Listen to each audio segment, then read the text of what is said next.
हो गया। चलिए आज की क्लास में हम समांतर श्रेणी का सिद्ध करने वाला सवाल समझते हैं। इस सवाल में हमें क्या दिया हुआ है, सबसे पहले हम सवाल लिखे दे रहे हैं। इस सवाल में दिया हुआ है समांतर श्रेणी का चौथा पद शून्य है। अगर बात करें कोई भी एपी होती है, समांतर श्रेणी होती है, उसका एक सीरीज होती है। अगर सीरीज की बात करें एपी की, तो पहला पद ए होता है, दूसरा पद ए प्लस डी होता है और तीसरा पद होता है ए प्लस टू डी, चौथा ए प्लस 3d। इस प्रकार से हम डॉट डॉट करके आगे श्रेणी बढ़ा सकते हैं। इस श्रेणी में हमें जो दिए हुए है वो कह रहा है चौथा पद शून्य है। इसका जो फोर्थ नंबर का पद है वो शून्य है, अर्थात कहने का मतलब है उसके 1 2 3 4 चौथा पद उसका शून्य है। इसका मतलब है कि फोर्थ पद इज इक्वल 0। तो इसके लिए हमें लिखना पड़ेगा प्रश्न के अनुसार, जैसा प्रश्न कह रहा है वैसा अगर हम बात करें तो प्रश्नानुसार हम लिख सकते हैं इसको कि a plus 3d is equal शून्य। जब इतना हमें पता हो गया कि a plus 3d is equal शून्य यानी चौथा पद शून्य है, इसमें थोड़ा सा एक सोल्यूशन कर लेंगे, हल्का सा सरल कर लेंगे। यहाँ से a की वैल्यू निकाल लें। a की वैल्यू जब निकाल लेंगे तो a इज इक्वल निकल आएगा -3d। बस यहाँ पर इसको रोक देना है। इसको समीकरण चाहें तो 1 या 2 डालकर लिख लें। इसके बाद आगे सवाल में जो कह रहा है कि इसका जो 25वां पद है 11वें पद का 3 गुना है। 25वां पद, अब बात करें हम द्वितीय प्रश्नानुसार, ये फर्स्ट प्रश्नानुसार था, ये फर्स्ट है और ये सेकंड प्रश्नानुसार में कह रहा है 25वां पद 11वें पद का जो 25वें नंबर का पद है वो 11वें पद का 3 गुना है। यानी 11वें का कितना गुना है, ये 3। तो ये बराबर कब होंगे, जब ये बराबर होंगे जब यहाँ पर 3 का गुणा करा लेंगे। सिंपल सा है ये।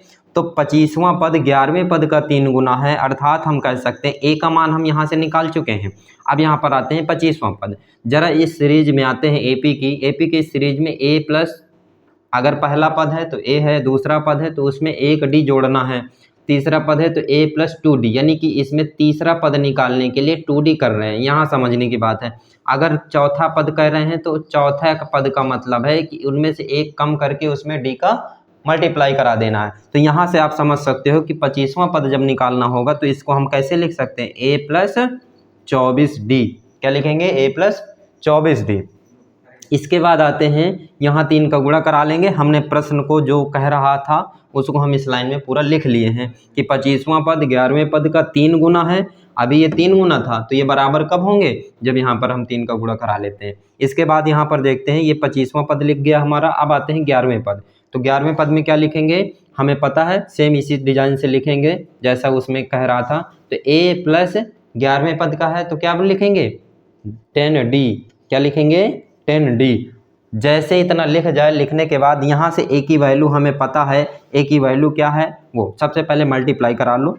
तो a plus 24d is equal 3 का मल्टीप्लाई कराएंगे तो 3a प्लस 30d गुणा हो जाएगा ना, 3 दहम 30। इसके बाद आते हैं अपने a की वैल्यू पर। a की वैल्यू अपने पास क्या दी है, d 3d माइनस का, तो माइनस का यहाँ पर 3d लिख देंगे। इसके बाद प्लस 24d यहाँ पर a की वैल्यू यहाँ पर से फिर से रखेंगे। इसके बाद यहाँ पर प्लस 30d, हल कर लो ज़रा इसको। 3d माइनस का 3d प्लस का 24d इज इक्वल यहाँ पर से 3 त्रिका 9, 3 त्रिका क्या हो जाएगा 9d प्लस यहाँ पर 30d। ध्यान देना इसमें नहीं 3 का गुणा करा देना, जाके 30 में गुणा करा दो तो फिर गलत हो जाए, ठीक है। अब यहाँ पर आते हैं सॉल्यूशन करने पर। इनको ज़रा घटाओ कितना आया, और इनके दोनों के मान सेम आने चाहिए। कैसे सेम आते हैं थोड़ा सा देखते हैं करके। अगर दोनों के वैल्यू सेम आते हैं तभी ये प्रूफ होगा ना। तो ज़रा 24 में से घटा दो, कितना आएगा, 24 में 3, क्योंकि ये माइनस में है ना, तो कितना आएगा दीदी 21d बराबर यहाँ पर से 30 में से 9d घटाया तो कितना आएगा 21d। अर्थात हम कह सकते हैं कि जो ये ऊपर प्रश्न लिख रहा था कि 25वां पद 11वें पद का 3 गुना है, वो प्रूफ हो गया और ये 3 गुना निकल आया।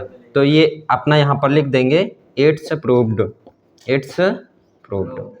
ठीक है, इस प्रकार हम इस सवाल को सॉल्व कर सकते हैं। ये सेट का पेपर था, सेट का क्वेश्चन था, 2019 में ये सवाल आया हुआ है। और इस सवाल जो इस टाइप के सवाल आते हैं प्रूफ करने वाले, कुछ इसी टाइप के आते हैं, इसलिए इन सवालों को हमें सीखना है। तो आगे इसी तरह के सवाल देखने के लिए, सवाल समझने के लिए हमारे चैनल को सब्सक्राइब कर लीजिए और अपने दोस्तों को शेयर करिए। एडिटर बंद कर दे।